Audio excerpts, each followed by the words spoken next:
遠ざかる見送る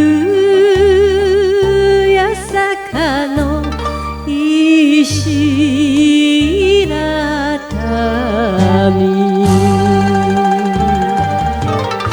愛しあってもこの世には思い届かぬ夢がある幸せでしたあなたに会えて京都白川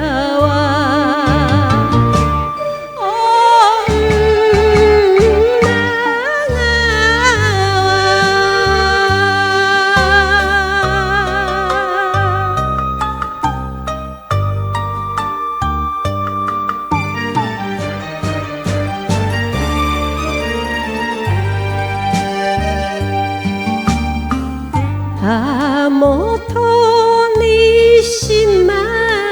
った思い出を揺らす二年の川柳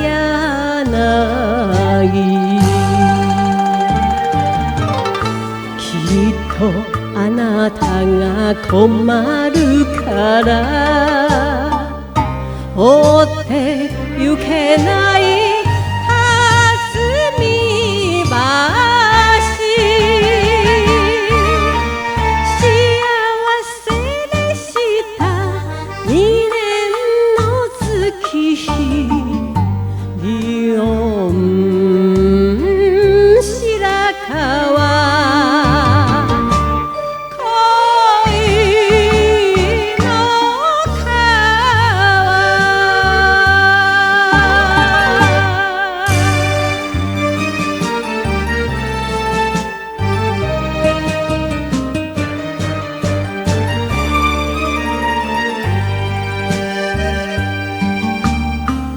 日暮れて